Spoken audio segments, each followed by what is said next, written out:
आज हम बहुपद के गुणनखंड करना सीखेंगे।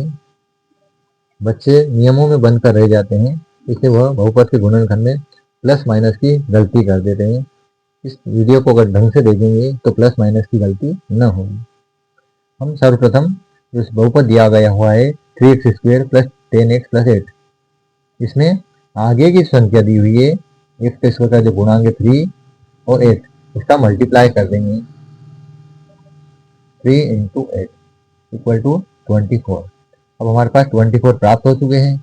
अब हम 3x² को ऐसे कैसे लिख देंगे, प्लस 8 को ऐसे कैसे लिखेंगे, और जो बीच के जो चिन्ह है प्लस प्लस दोनों लगा दिए। ओनली अपन सिर्फ हमने 10x को नहीं लिखा है।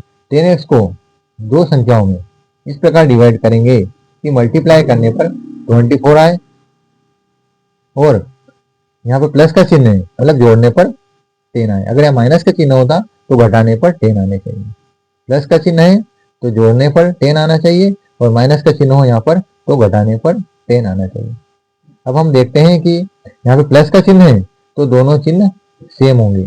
यहाँ प्लस है तो यहाँ भी प्लस, यहाँ माइनस है तो यहाँ पर भी माइनस। मतलब यहाँ प्लस चिन्ह है तो दोनों चिन्ह सेम। अगर यहाँ माइनस चिन्ह है तो दोनों सेम अपोजिट। यहाँ माइनस है तो यहाँ प्लस हो जाएगा, प्लस होगा तो माइनस होगा, क्योंकि यहाँ प्लस का चिन्ह है इसलिए दोनों चिन्ह हमने सेम लगा दिए।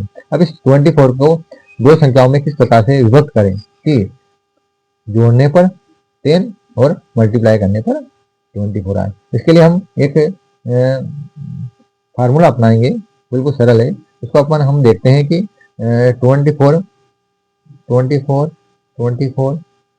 को हमने ऐसा कैसे लिख दिया, equal equal equal equal 1 2 3 4 into into into 1 का 24 में डिवाइड करेंगे, डिवाइड करने पर 24 ही आएंगे। 2 का 24 में डिवाइड करेंगे तो 12 आएंगे। 3 से 24 को डिवाइड करेंगे तो 8 आएंगे। 4 से डिवाइड करेंगे तो 6 आएंगे, और 5 से डिवाइड होता ही नहीं। इस प्रकार से आगे तक संख्या देखने चाहेंगे, लेकिन हमारा हल यही हो गया। 24 और 1 प्लस 1 25 हो जाते हैं।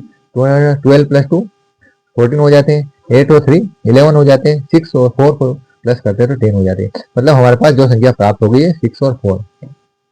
हमने यहाँ पर दोनों जगह पर 6 और 4 को लिख दिया, क्योंकि यहाँ पे x है इसलिए दोनों में x लगा दिया। अब हमारे पास पेयर बन गए हैं 6 प्लस 4 10, 6 4 जा 24, दोनों संख्याएं प्राप्त हो गई है। अब हम देखते हैं कि हमारे पास दो पेयर प्राप्त हो गए हैं। अब इनमें से हम कॉमन संख्या निकालेंगे। कॉमन संख्या निकालने के लिए हम देखेंगे कि दोनों में कौन संख्या कॉमन हो सकती है। तो x यहाँ पे x की पावर 2 मतलब 2x है, और यहाँ पे 6 सिंगल x, एक x को कॉमन ले लिया। अब 3 और 6 ये दोनों 3 की टेबल में आते हैं, इसलिए 3 को कॉमन ले लिया। अब यहाँ से 2x में से एक x बाहर आ गया है और 3 भी बाहर आ गया, तो ओनली x बचा। 3 x तो बाहर ले चुके अपन। अब 3 की टेबल में 2 टाइम आते हैं, यहाँ 2 बाहर आ गया। अब यहाँ देखते हैं कि x है, यहाँ पर x नहीं है तो x को कॉमन नहीं ले सकते हैं। 4 और 8 दोनों 4 की टेबल में आते थे, 4 को कॉमन ले लिया। यहाँ से x बच गया है। 4 की टेबल में 8 कितने टाइम आते हैं, 2 टाइम, तो ये x प्लस 2 आ गया। अब हम देखते हैं कि x प्लस 2 ये दोनों में है तो इसको कॉमन ले लिया। यहाँ से बचा हमारे पास 3x प्लस यहाँ से बचा 4। इस प्रकार से हमें ये दो गुणनखंड प्राप्त हुए बहुपद के, x प्लस 2 और 3x प्लस 4।